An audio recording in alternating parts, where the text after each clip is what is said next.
5, 4, 3, 2, 1.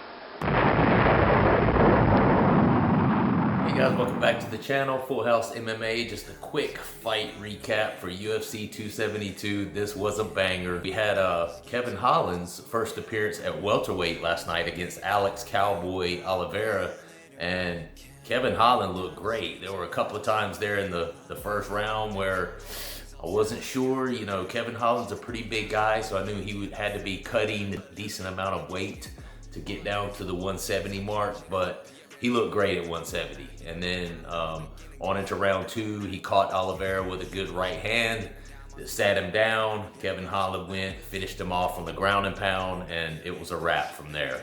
So Kevin Holland got his first win at welterweight last night. This fight I really enjoyed seeing was the Bryce Mitchell-Edson Barbosa fight last night. Listen, Bryce Mitchell does not look like much, and me being a guy who's from North Carolina, this Bryce Mitchell kid looks like he could live right down the street from me. Looks like a high school kid I might have seen riding around on this four-wheeler, but he's even got the country accent to go along with it. But this guy, although maybe doesn't look much like a fighter, man, as a tough kid, a very, very experienced ground tactician and jiu-jitsu guy, and as good of a fighter as Edson Barbosa is, he was just completely outclassed by Bryce Mitchell. And Bryce Mitchell brought his faith on his shoulders and a bunch of technical skills along with him into the octagon and got that win last night over Edson Barbosa. It was just really, really a good performance by him. The co-main event, guys, this to me was the fight of the night, and this was one of those where you look at DosAnjos and it reminds me of why I would have loved to have seen Islam Makhachev take that fight against DosAnjos. DosAnjos is just a straight dog on another level. I mean, his striking, his grappling, the way he mixes it up and puts it all together. He's striking 1 minute, and then as soon as he gets you on your heels with the strikes, he ducks up under and takes you down. DosAnjos is just a cardio king, a technical king on the stand-up and the ground. And hey man, at 37 years old, I can honestly, confidently say that I 100% believe that Rafael DosAnjos could easily make another run at the title. I have no doubt about that. Now, whether that would be at welterweight or at lightweight, I'm not 100% sure. He has fought at both. It was lightweight where he actually held the title years ago, but he's been shown to be successful at both of those weight classes. So I just am so impressed by him, and I cannot even begin to bring up this fight without giving mad props. This is one of those fights where the real winners were us UFC fans sitting and watching this fight. I mean, this was a war from beginning to end. There were a couple of times we thought it might get stopped because Renato Moicano was taking a lot of damage in that fight. But man, that guy, he took this fight on, I think, 5 days notice, and he just showed how amazingly tough.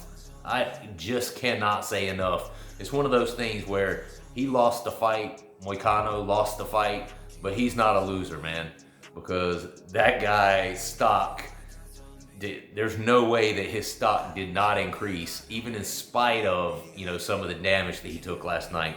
He had his own moments in that fight. There were a couple of times where, he was landing good shots, and I thought he might be turning the tables on DosAnjos, but DosAnjos is just such a relentless competitor, and guy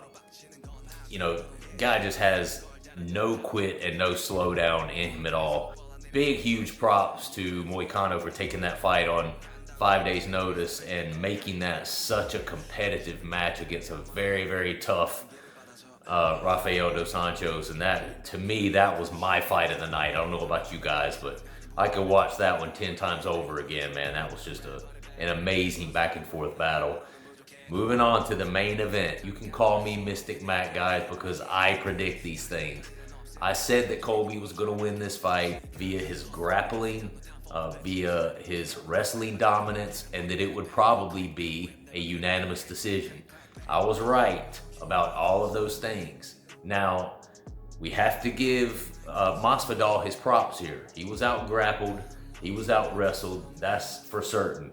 But Masvidal had his moments, and if you're a Kobe nut hugger, then you probably were a little bit terrified. I think it was the third or the fourth round where Masvidal clipped Kobe right across the chin with a clean shot that actually dropped Kobe to his knees. It was like a flash knockout.